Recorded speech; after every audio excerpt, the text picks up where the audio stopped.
नमस्ते दोस्तों, मेरा नाम हरपाल सिंह है। मैं एक ट्रक ड्राइवर हूँ। मेरा काम है सामान को एक जगह से दूसरी जगह तक सुरक्षित पहुंचाना। मेरे साथ हमेशा मेरा खलासी जोगिंदर सिंह रहता है। हम दोनों का काम ही ऐसा है कि दिन रात सड़कों पर गुजरते हैं। कई बार सफ़र लंबा होता है तो कभी मुश्किलें भी आती हैं, लेकिन ये हमारी ज़िंदगी है। पर दोस्तों, आज मैं आपको एक ऐसा किस्सा सुनाने जा रहा हूं जिसने मेरी और जोगिंदर की जिंदगी को पूरी तरह से बदल दिया। ये कहानी सिर्फ डरावनी नहीं है, बल्कि रहस्यमयी और खौफनाक भी है। यह सफ़र शुरू हुआ था मुंबई से। हमारा ट्रक सीमेंट से लदा था, जो हमें असम के कामाख्या मंदिर के निर्माण के लिए पहुंचाना था। लेकिन दोस्तों, इस सफ़र में जो कुछ हमने देखा और झेला, वह किसी फिल्म या किताब की कहानी नहीं, बल्कि हकीकत थी। ये कहानी है मौत के करीब पहुंचने की, काले जादू के जाल में फंसने की और फिर उससे बचने की। तो चलिए शुरू करता हूं यह दिल दहला देने वाली दास्तान।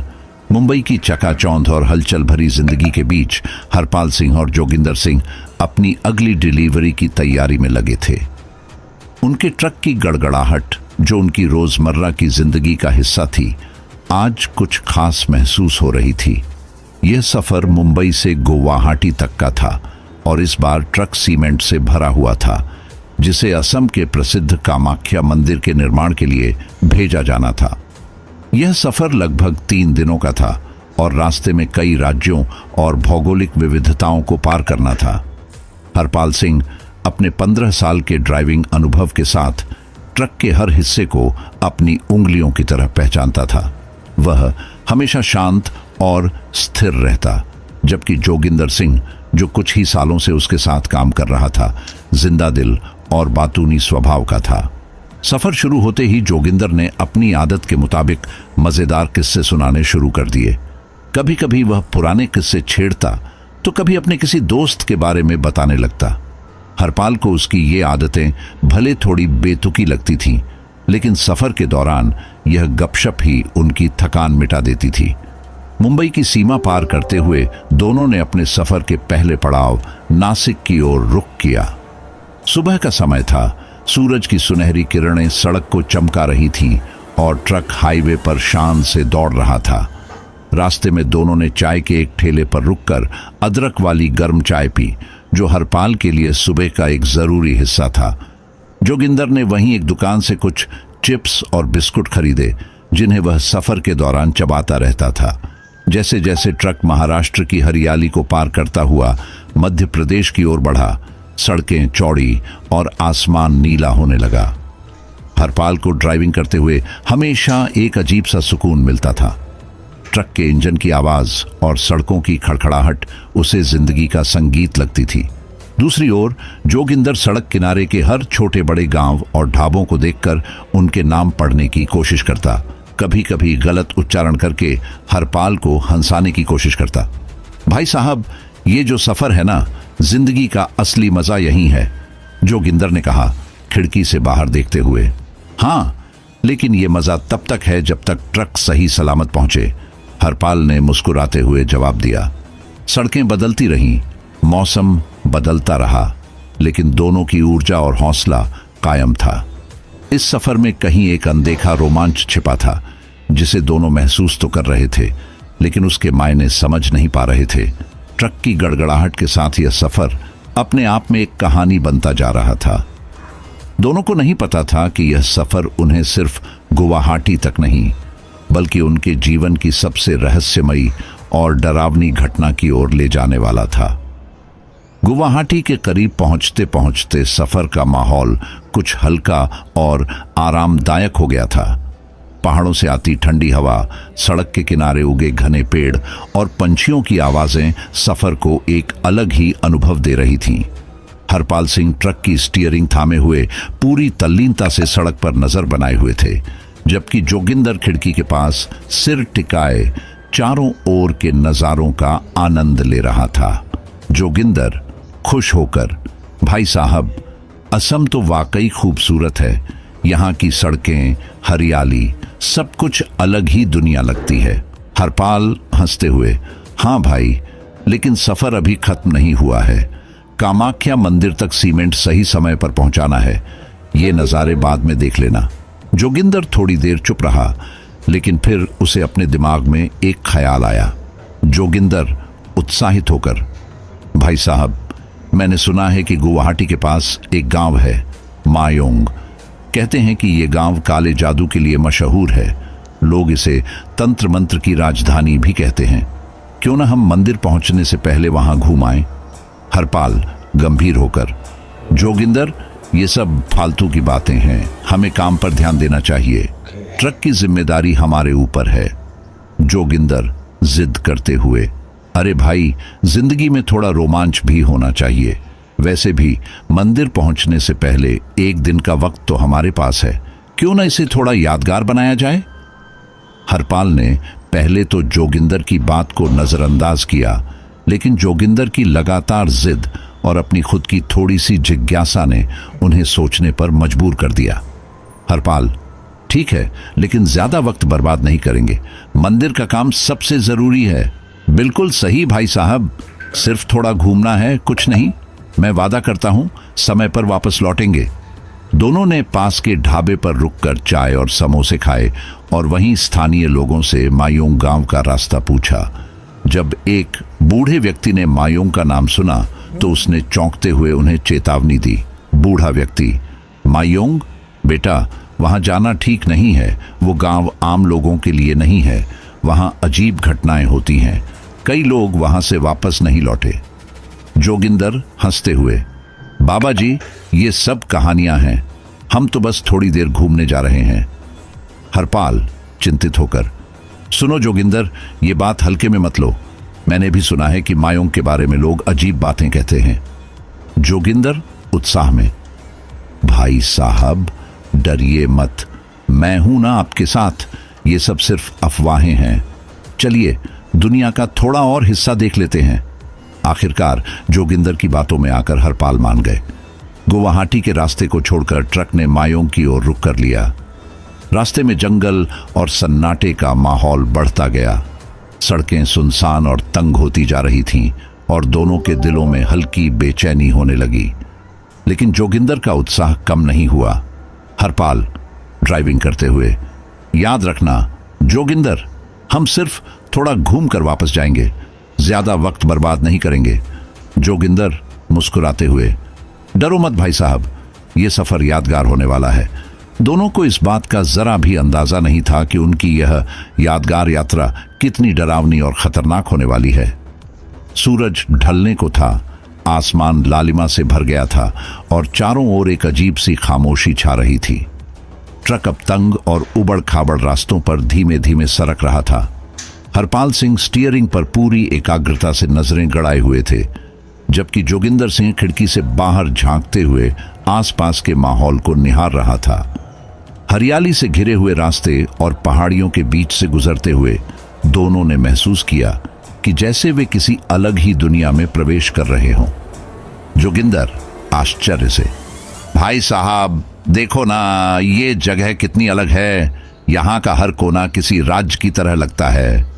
हरपाल चिंतित स्वर में, हाँ, लेकिन ये राज हमारे लिए परेशानी भी बन सकता है। रास्ते में जो बूढ़े बाबा ने कहा था उसे याद रखो। जोगिंदर हंसते हुए, अरे भाई साहब, वो सब पुरानी बातें हैं। ये जगह तो किसी फिल्म के सीन जैसी लगती है। थोड़ी देर घूम कर चल देंगे, चिंता मत करो। थोड़ी देर बाद दोनों ने एक पुराना और जर्जर सा बोर्ड देखा जिस पर बड़े बड़े अक्षरों में लिखा था, मायोंग गांव में आपका स्वागत है। जोगिंदर ने उत्सुकता से बोर्ड की तरफ इशारा किया। जोगिंदर उत्साहित होकर, देखा भाई साहब, हम मायोंग पहुंच गए। अब मजा आएगा। चलिए थोड़ा आगे बढ़ते हैं। हरपाल गंभीरता से, जोगिंदर, मजाक मत करो। ये जगह कुछ ज्यादा ही अजीब लग रही है। यहाँ के माहौल में एक अजीब सा सन्नाटा है। गांव के अंदर दाखिल होते ही दोनों को महसूस हुआ कि वहां की हवा में कुछ अलग सा था। घने पेड़ों और झाड़ियों के बीच बने छोटे छोटे कच्चे घर, चारों ओर फैला गहरा सन्नाटा और सूने चेहरे वाले लोग। किसी के चेहरे पर मुस्कान नहीं थी। सबके कदम धीमे और आंखों में रहस्यमय चमक थी। बच्चों की हंसी या किसी की बातचीत की आवाज जो आमतौर पर गांवों में सुनाई देती है, यहां पूरी तरह गायब थी। जोगिंदर धीमे स्वर में, भाई साहब, ये लोग तो बिल्कुल अलग लगते हैं। ऐसा लग रहा है जैसे सब कुछ छिपा रहे हों। हरपाल धीरे से, मुझे भी ऐसा ही लग रहा है। और देखो, यहाँ के लोग हमारी तरफ कैसे देख रहे हैं। सड़क किनारे खड़े कुछ लोग उनके ट्रक को घूर रहे थे। उनकी नजरें इतनी गहरी और ठंडी थीं कि हरपाल और जोगिंदर दोनों ही असहज हो गए। एक बुजुर्ग औरत जो झुकी हुई थी और हाथ में कुछ अजीब सा लोहे का सामान पकड़े हुए थी, ट्रक के पास से गुजरते हुए ठिठकी। उसने कुछ बुदबुदाया और फिर जंगल की ओर मुड़ गई। जोगिंदर आश्चर्य से, क्या उसने कुछ कहा? हरपाल डरते हुए, पता नहीं, लेकिन यह जगह सच में डरावनी है। थोड़ा आगे बढ़ने पर दोनों ने एक खुला मैदान देखा जहां कुछ लोग एक गोल घेरे में बैठे थे।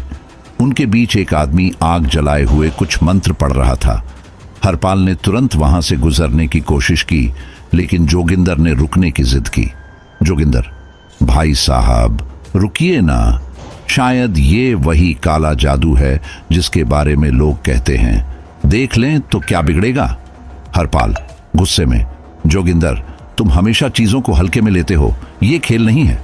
जैसे ही ट्रक आगे बढ़ा, चारों ओर का माहौल और डरावना होता गया। पेड़ों की डालियां हवा में झूल रही थीं, लेकिन हवा का झोंका महसूस नहीं हो रहा था। दोनों को ऐसा लग रहा था जैसे पेड़ भी उनकी ओर देख रहे हों। रास्ते में एक काली बिल्ली ट्रक के सामने से गुजरी और तुरंत गायब हो गई। हरपाल डरते हुए, मैंने कहा था ना, हमें यहां नहीं आना चाहिए था। ये जगह सही नहीं लगती। जोगिंदर हंसी दबाते हुए, अरे भाई, ज्यादा सोचो मत, ये सब हमारे मन का वहम है। चलो गांव में थोड़ा और अंदर चलते हैं। मायों की इस पहली झलक ने दोनों के मन में अलग अलग भाव भर दिए थे। हरपाल को लग रहा था कि यहाँ कुछ बड़ा गलत है, जबकि जोगिंदर अब भी इसे सिर्फ एक रोमांचक अनुभव मान रहा था। लेकिन दोनों को नहीं पता था कि यह गांव उनकी जिंदगी को हमेशा के लिए बदलने वाला है। मायोंग गांव के भीतर गहराई तक जाते हुए हर पल अजीब सा सन्नाटा और रहस्यमयी खिंचाव बढ़ता जा रहा था। गांव की कच्ची सड़कें, दूर तक फैले घने पेड़ और धीमी धीमी हवा का सर्द झोंका दोनों के मन में अनजाना डर पैदा कर रहा था। ट्रक की रफ्तार धीमी हो चुकी थी और हरपाल ने आसपास के माहौल पर अपनी पैनी नजर बनाए रखी। अचानक जोगिंदर ने ट्रक रुकवाया। उसके सामने एक झोपड़ी थी जिसके चारों ओर घने पेड़ और झाड़ियों का घेरा था। झोपड़ी के बाहर हल्की हल्की धुंध उठ रही थी और अंदर से कुछ अजीब सी आवाजें आ रही थीं। ऐसा लग रहा था जैसे कोई मंत्रोच्चार कर रहा हो। जोगिंदर उत्साहित होकर, भाई साहब, चलो ना, देखते हैं अंदर कौन है। शायद यही वो मायोंग का असली राज्य है। हरपाल गंभीरता से, जोगिंदर, ये सब हमारा काम नहीं है। हमें सिर्फ मंदिर का सामान पहुंचाना है। चलो यहां से। जोगिंदर मुस्कुराते हुए, अरे भाई, इतनी दूर आए हैं, थोड़ा तो रोमांच होना चाहिए। चलो, डरते क्यों हो? जोगिंदर ने हरपाल की बात अनसुनी करते हुए झोपड़ी के दरवाजे की तरफ कदम बढ़ा दिए। हरपाल ने अनिच्छा से उसका पीछा किया। झोपड़ी के अंदर का माहौल और भी अजीब था। एक कोने में लकड़ी के बने मूर्तियां रखी थीं, जिन पर लाल रंग के धागे लपेटे हुए थे। बीच में एक बूढ़ा बाबा बैठा था जिसकी सफेद दाढ़ी उसकी छाती तक लटक रही थी। उसकी आंखें ऐसी चमक रही थीं जैसे वह किसी और ही दुनिया को देख रहा हो। बाबा गंभीर स्वर में, तुम्हारा यहां आना तय था। हरपाल चौंक कर, आप जानते हैं कि हम कौन हैं? बाबा, जो मायोंग में आता है उसे मैं पहचान लेता हूं, लेकिन यह जगह तुम्हारे लिए नहीं है। यहां की धरती अपने पराये में फर्क नहीं करती। बाबा की आवाज गूंजते हुए पूरे कमरे में फैल गई।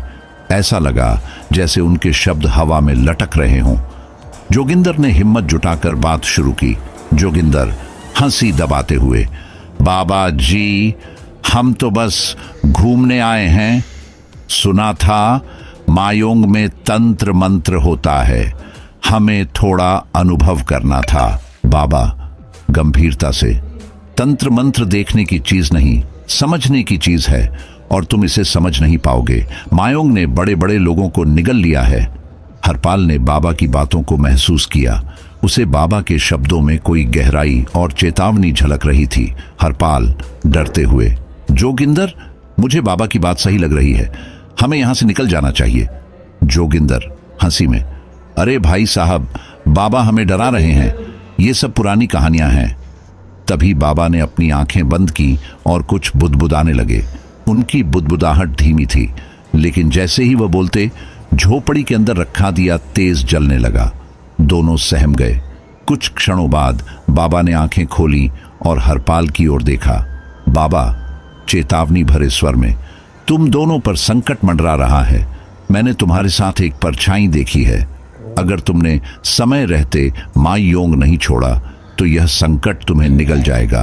जोगिंदर थोड़ा असमंजस में आ गया, लेकिन उसने इसे फिर भी हल्के में लिया। जोगिंदर बेबाक स्वर में, बाबा जी, ये तो सबको कहते होंगे, हमें कुछ नहीं होगा, हम थोड़ी देर में चले जाएंगे। बाबा गंभीरता से, यह तुम्हारा आखिरी मौका है। अगर रात हुई और तुम यहीं रहे तो मायोंग तुम्हें जाने नहीं देगा। हरपाल ने बाबा की चेतावनी को गंभीरता से लिया। उसने जोगिंदर का हाथ पकड़कर उसे खींचा और झोपड़ी से बाहर ले जाने लगा। हरपाल डांटते हुए, मैंने कहा था जोगिंदर, यह जगह सही नहीं है, बाबा सही कह रहे हैं, चलो अब ट्रक में बैठो। जोगिंदर झल्लाते हुए, ठीक है भाई साहब, चलते हैं, लेकिन आप तो ऐसे डर गए जैसे सच में भूत प्रेत यहां होते हैं। झोपड़ी से बाहर आते ही दोनों ने महसूस किया कि हवा अचानक और ठंडी हो गई थी। पेड़ों की शाखाएं धीरे धीरे हिल रही थीं और हर ओर एक अजीब सन्नाटा था। दोनों तेजी से ट्रक की ओर बढ़े, लेकिन बाबा के आखिरी शब्द उनके कानों में गूंजते रहे, बाबा सावधान रहना, मायोंग के अंधेरे से बचकर निकलना आसान नहीं।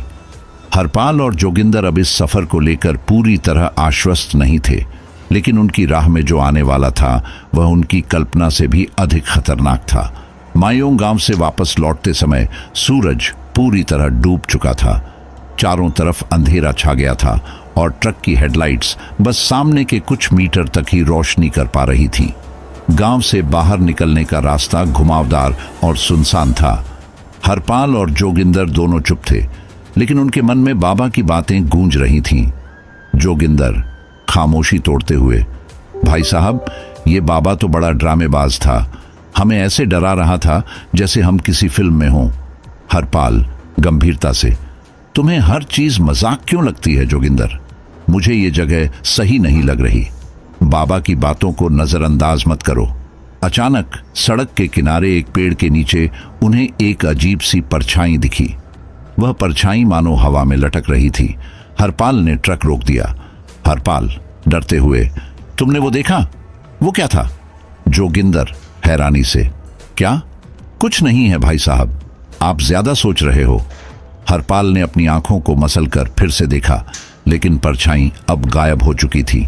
उसने गहरी सांस ली और ट्रक को फिर से चलाने की कोशिश की, लेकिन तभी ट्रक का इंजन बंद हो गया।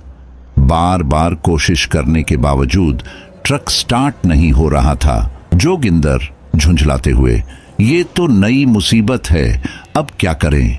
हरपाल आशंका से, मैंने कहा था हमें यहां से पहले निकल जाना चाहिए था, लगता है कुछ गड़बड़ है। वे दोनों ट्रक से बाहर निकले और इंजन की जांच करने लगे।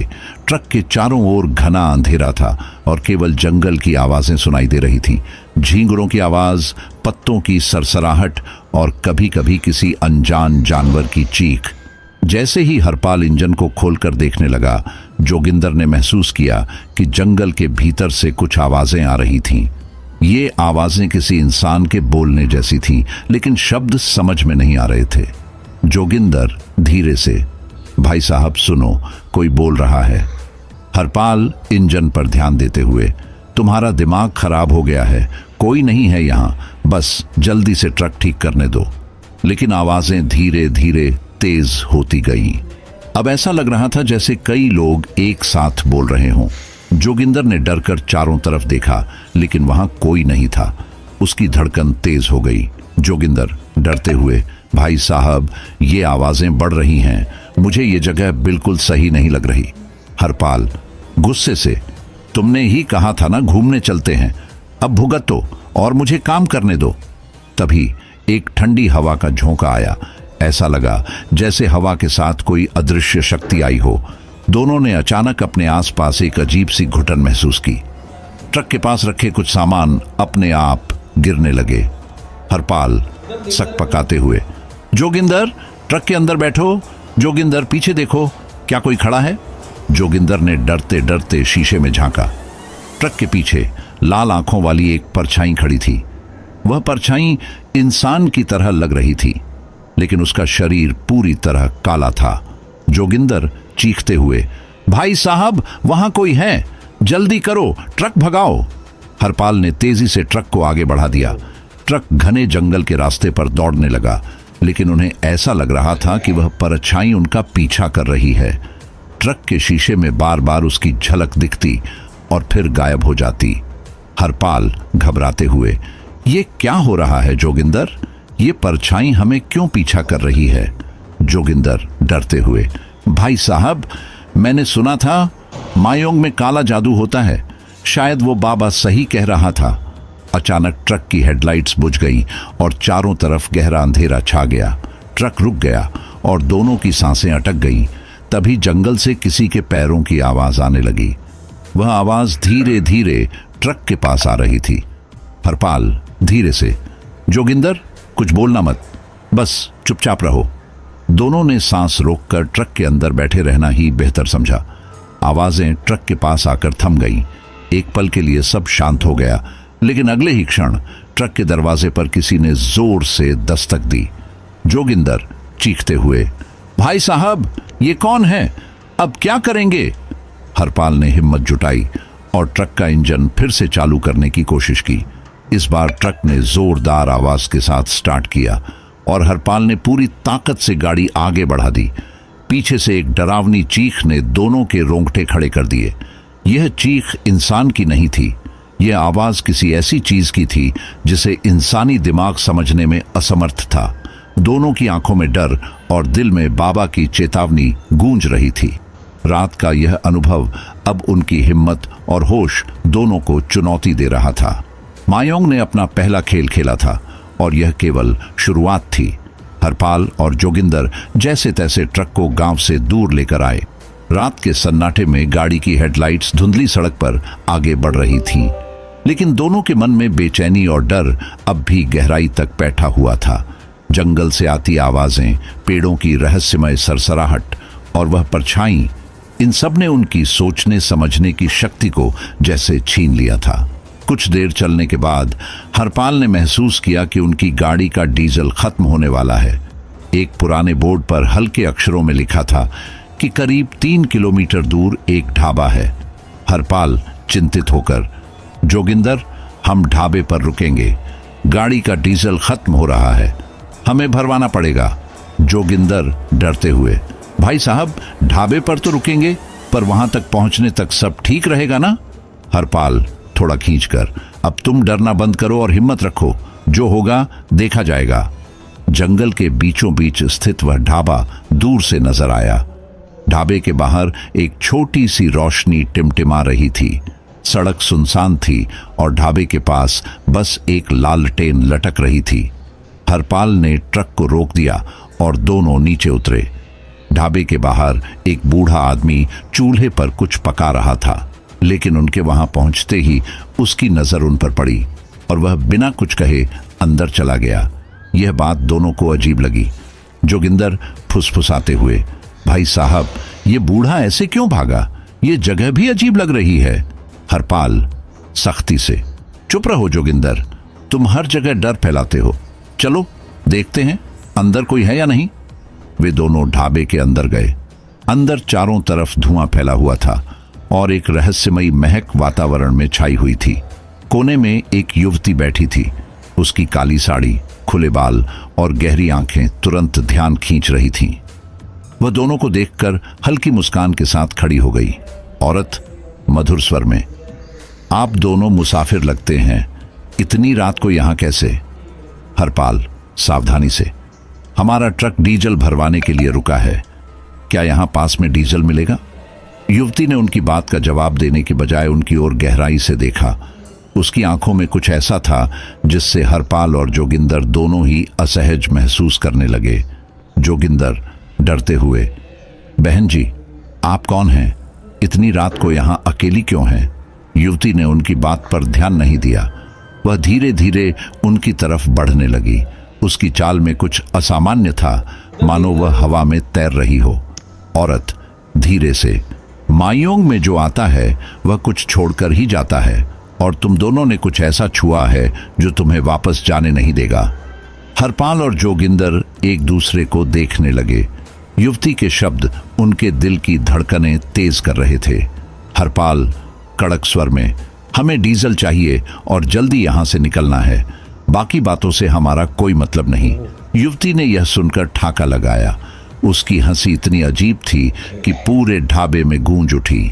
औरत मुस्कुराते हुए, यहां से निकलना इतना आसान नहीं है। मायोंग तुम्हें रोक चुका है और यह रात तुम्हारी परीक्षा लेगी। इतना कहते ही वह युवती अचानक गायब हो गई। हरपाल और जोगिंदर दोनों स्तब्ध रह गए। वे समझ नहीं पा रहे थे कि यह क्या हो रहा है। जोगिंदर घबराकर, भाई साहब, ये सब क्या है? वह औरत कहाँ गई? हरपाल घबराते हुए, मुझे नहीं पता, पर हमें जल्दी यहाँ से निकलना होगा। वे दौड़ते हुए ट्रक की तरफ बढ़े, लेकिन ट्रक के पास पहुंचते ही उन्हें झटका लगा। ट्रक के चारों टायर पंचर हो चुके थे और तभी दूर से फिर से वही गहरी और ठंडी हवा का झोंका आया। युवती की हंसी अब चारों ओर गूंज रही थी, लेकिन वह कहीं नजर नहीं आ रही थी। औरत की आवाज गूंजती हुई, तुम बच नहीं सकते। यह मायोंग है और मायोंग को कोई नहीं छोड़ सकता।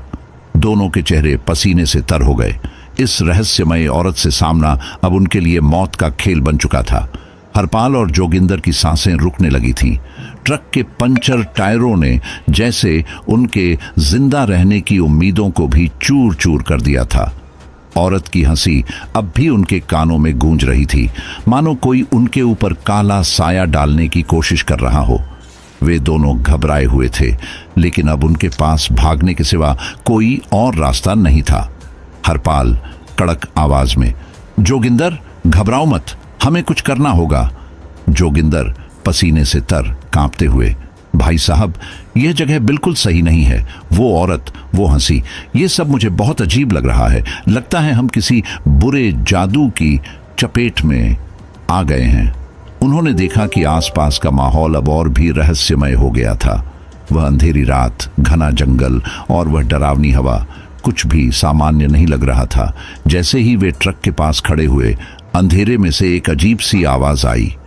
यह आवाज किसी के चीखने जैसी नहीं, बल्कि किसी के कंठ से फिसलते हुए शब्दों की तरह लग रही थी।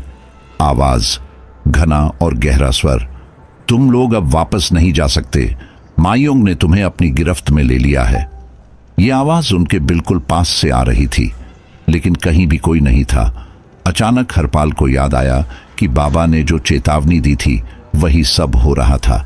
काले जादू की ताकतें मायोंग में अपने पंख फैलाए हुए थीं। हरपाल गहरी सांस लेकर, जोगिंदर, तुमने कभी सोचा था कि हम इस जगह में फंसे रहेंगे? जोगिंदर कांपते हुए, नहीं भाई साहब, लेकिन अब लगता है हम बस जिंदा रहना चाहते हैं। क्या हमें वापस मुंबई लौटने का कोई रास्ता मिलेगा? तभी अचानक उनके चारों ओर अजीब सी हलचल होने लगी। पेड़ों की शाखाएं कांपने लगी और हवा की गति तेज हो गई। दोनों के चेहरे पर डर की छांव साफ नजर आ रही थी। जैसे ही वे ट्रक के पास खड़े थे, उनके पैरों के नीचे जमीन अचानक कांपने लगी। जोगिंदर आशंका से, भाई साहब, क्या हो रहा है? क्या यह सब काले जादू का असर है? हरपाल ने जमीन की ओर देखा। वहां की मिट्टी अचानक गहरे काले रंग में बदलने लगी थी, जैसे किसी ने उसे जादू से रंग दिया हो। अंधेरे से बाहर निकलने का कोई रास्ता नजर नहीं आ रहा था। घना जंगल उन्हें घेर चुका था और यह समझ पाना मुश्किल था कि वे वास्तविक दुनिया में हैं या किसी और ही दुनिया में। वहां से एक डरावना शीतलता का आभास हुआ और अचानक एक काले धुएं का गुबार उनके चारों ओर फैल गया। यह धुआं इतनी तेजी से बढ़ा कि वे दोनों एक दूसरे को देख भी नहीं पा रहे थे। कुछ ही पल में वह धुआं एक रूप धारण करने लगा। जोगिंदर हांफते हुए, भाई साहब, ये क्या है? मुझे ऐसा लग रहा है जैसे कुछ बुरा होने वाला है। हरपाल कांपते हुए, ये काला जादू है जोगिंदर। बाबा ने जो कहा था वही अब सच हो रहा है। हम कहीं न कहीं इस जादू की चपेट में आ गए हैं। तभी वह काला धुआं अचानक सख्त आकार में बदल गया और एक भयावह छाया में तब्दील हो गया। वह छाया बिल्कुल इंसान की तरह दिख रही थी, लेकिन उसकी आंखों से लाल लाल ज्योति निकल रही थी। वह आकार धीमे धीमे उनके पास आ रहा था, जैसे वह उन्हें अपने जाल में फंसाने के लिए बढ़ रहा हो। हरपाल भयभीत होकर, जोगिंदर, क्या तुम देख रहे हो? वो क्या है? जोगिंदर घबराते हुए, भाई साहब, ये कुछ नहीं, हम बच नहीं सकते। वह काले जादू का रूप अब उनके पास पहुंच चुका था और दोनों की धड़कनें बहुत तेज हो गई थीं। अचानक उस छाया ने अपनी हाथों से हवा में कुछ अजीब से प्रतीक उकेरे और उनका दिल जैसे रुक सा गया।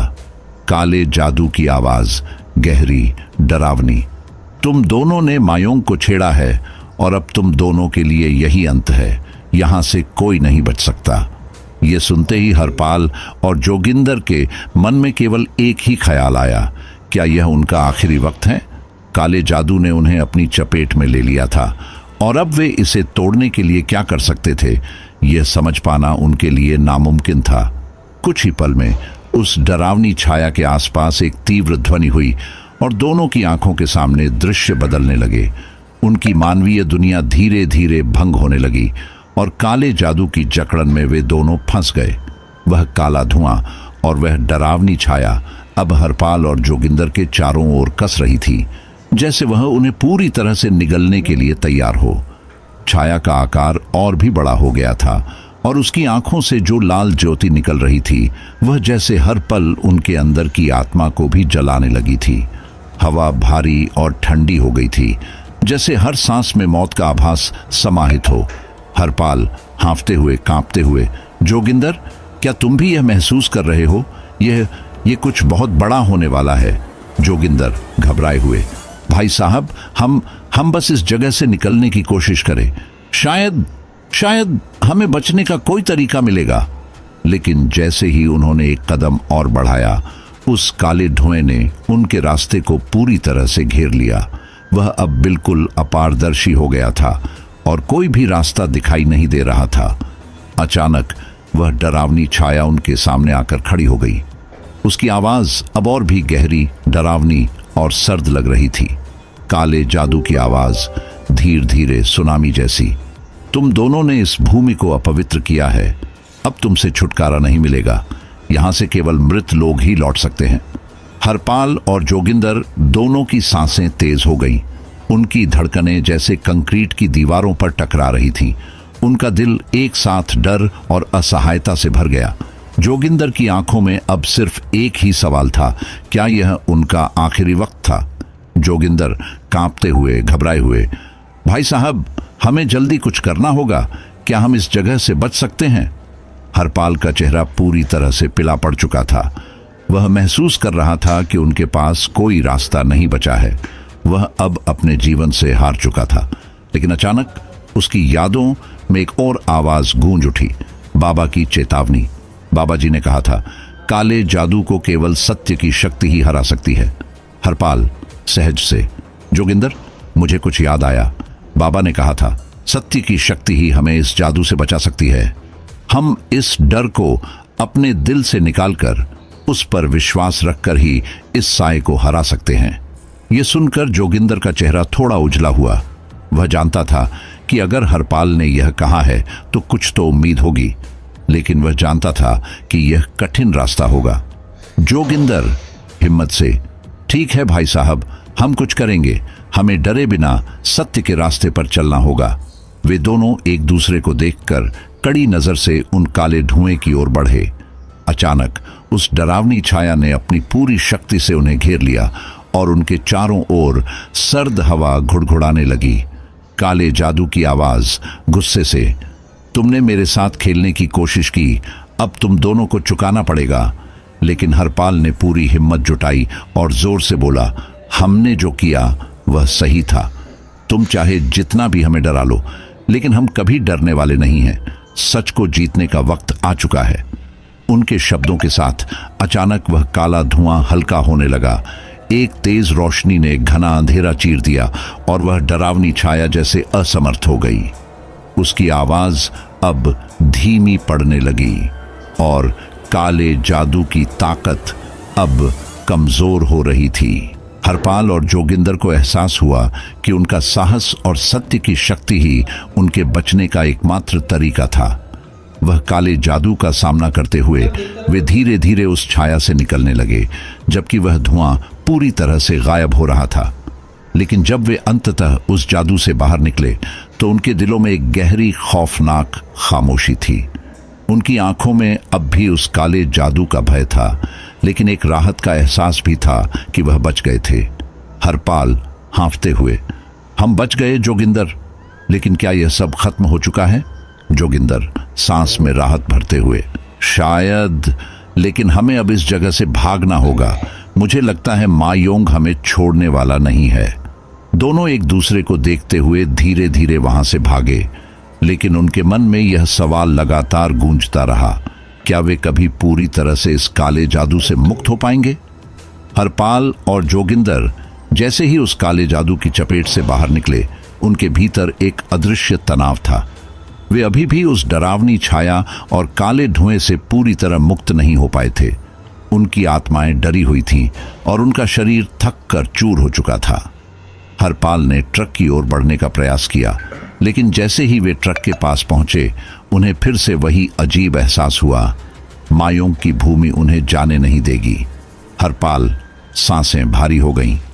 हमें किसी भी हालत में इस जगह से बाहर निकलना होगा। लेकिन कुछ तो गड़बड़ है जोगिंदर, ये ट्रक ठीक नहीं लग रहा। जोगिंदर घबराए हुए, भाई साहब, ट्रक में बैठकर हम क्या करेंगे? ये जगह हमें हर कदम पर रोक रही है। मुझे डर है कहीं हम कहीं और फंस न जाएं। जैसे ही दोनों ट्रक में सवार होने लगे, अचानक चारों ओर घना अंधेरा छा गया। हवा की ठंडक और तेज हो गई, मानो कोई हवा में कुछ खींचने की कोशिश कर रहा हो। अचानक उन्हें एक बार फिर उस काले धुएं की गंध आने लगी। यह वही गंध थी जो वे पहले महसूस कर चुके थे, और यह किसी बुरे संकेत की तरह थी। हरपाल घबराए हुए, क्या तुम ये महसूस कर रहे हो जोगिंदर? हम कहीं ना कहीं फिर से उसी जादू की चपेट में आ गए हैं। उन दोनों के अंदर एक बेचैनी और डर फैलने लगा। ट्रक की इंजन की आवाज अचानक रुक गई और हेडलाइट्स झपकने लगीं। दोनों ने पूरी कोशिश की, लेकिन ट्रक फिर से स्टार्ट नहीं हुआ। जोगिंदर कांपते हुए, भाई साहब, ट्रक अब नहीं चलेगा। ये सब मा योंग की ताकत है। ये जगह हमें छोड़ने नहीं देगी। हमें अब भागना होगा। तभी दोनों को एक और डरावनी आवाज सुनाई दी, जो उनके ठीक सामने से आ रही थी।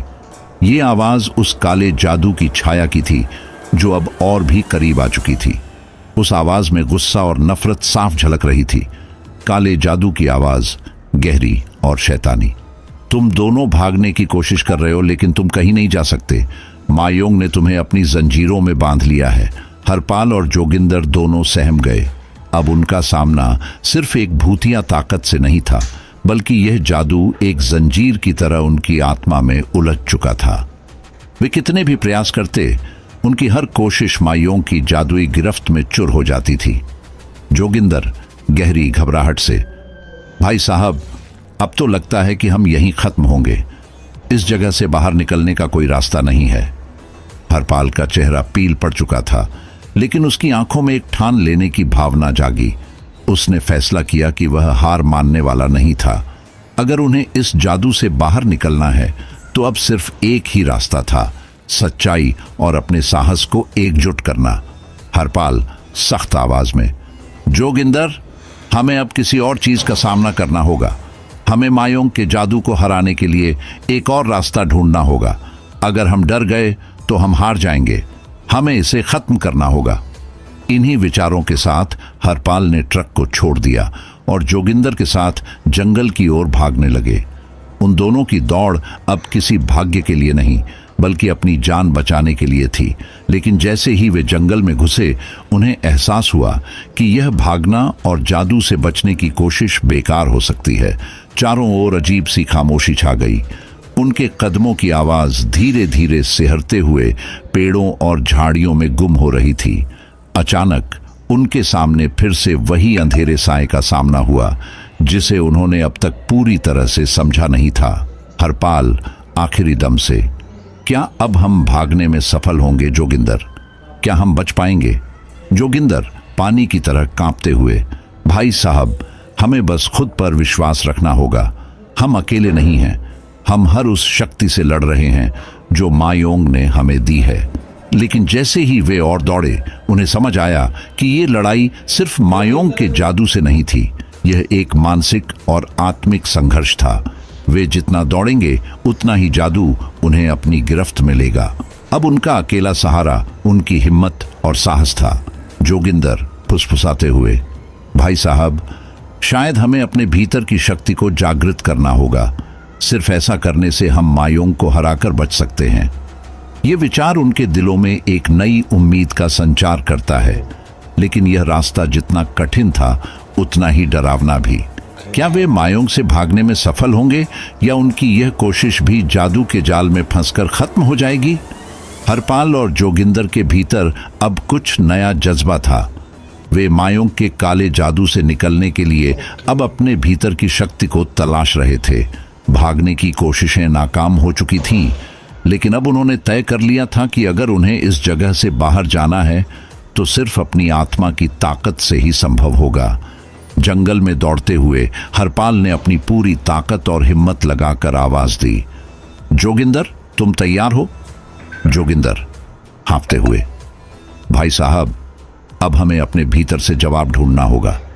ये जादू हमें नहीं रोक सकता अगर हम साथ हों। उन दोनों ने हाथों में हाथ डालकर चलते हुए पूरे आत्मविश्वास के साथ उस अंधेरे और डरावने जंगल में कदम रखा। वे जान गए थे कि इस डर को मात देने के लिए केवल एक चीज जरूरी है, अपनी आस्था और विश्वास। फिर अचानक एक अजीब सी शांति छा गई। हरपाल और जोगिंदर ने महसूस किया कि उनके चारों ओर का वातावरण अब बदल चुका था। हवा हल्की और गर्म हो गई थी, जैसे जादू की चपेट से निकलकर सब कुछ सामान्य हो रहा था। वे दोनों रुकते हुए एक दूसरे को देखे। उनकी आंखों में अब डर नहीं था, बल्कि आत्मविश्वास और राहत थी। जोगिंदर सांसों में राहत भरते हुए, भाई साहब, लगता है अब हम बाहर निकल चुके हैं। वह काला जादू अब नहीं रहा। हम जीत गए। हरपाल सिर झुकाकर, आंखों में आंसू, हाँ जोगिंदर, हम जीत गए, लेकिन हमें एक बहुत बड़ा सबक मिला है। इस जादू ने हमें यह सिखाया कि डर केवल तब तक असर करता है जब तक हम उसे अपने अंदर जगह देते हैं। अगर हम अपने डर का सामना कर लें तो कोई भी शक्ति हमें हराने के लिए काफी नहीं होती। वे दोनों धीरे धीरे मायोंग के सीमा से बाहर निकलने लगे। उन्हें अब इस गांव के भूतिया एहसास से छुटकारा मिल चुका था, लेकिन वे यह भी समझ गए थे कि इस अनुभव ने उन्हें एक नया नजरिया दिया था। जीवन में जितने भी डर और मुश्किलें आती हैं, उन्हें बस अपनी आत्मा और विश्वास से ही हराया जा सकता है।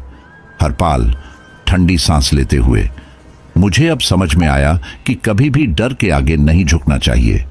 इस गांव ने हमें वह सिखाया जो शायद हम कभी न समझ पाते। जोगिंदर मुस्कुराते हुए, सही कहा भाई साहब, अब हम इस सबक के साथ आगे बढ़ सकते हैं। मायोंग ने हमें अपनी ताकत और हिम्मत का एहसास कराया है।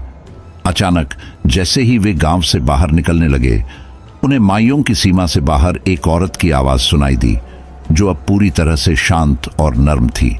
वह औरत हल्की सी आवाज में, तुम दोनों ने अपना डर मात किया है, अब तुम इस गांव से बाहर जा सकते हो, लेकिन याद रखना, असली शक्ति भीतर ही है। यह शब्द सुनकर हरपाल और जोगिंदर का आत्मविश्वास और मजबूत हो गया। वे अब समझ गए थे कि मायोंग सिर्फ एक गांव नहीं था, बल्कि यह एक चुनौती थी, एक जीवन का महत्वपूर्ण पाठ जिसे वे अब अपने साथ लेकर चल रहे थे। जब वे गुवाहाटी के रास्ते पर वापस लौटे तो उन दोनों के चेहरों पर एक अलग ही खुशी और संतोष था। वे जानते थे कि वे अब अकेले नहीं थे। उनके भीतर वह शक्ति जाग चुकी थी जो किसी भी जादू, डर या मुश्किल से ज्यादा बड़ी थी। हरपाल मुस्कुराते हुए, अब हम इस ट्रक को सिर्फ सीमेंट लेकर नहीं ले जा रहे, बल्कि एक बड़ी सीख भी लेकर जा रहे हैं। जोगिंदर हंसते हुए, सही कहा भाई साहब, अब हम जानते हैं कि असली यात्रा तो अंदर से शुरू होती है। और इस तरह हरपाल और जोगिंदर मायोंग से बाहर निकले और एक नई सोच, नई ताकत और आत्मविश्वास के साथ अपनी यात्रा पर निकले। यह उनका पहला बड़ा सबक था जो जीवन भर उनके साथ रहा। मायोंग ने उन्हें यह समझाया कि डर और काला जादू सिर्फ हमारी सोच पर निर्भर करते हैं।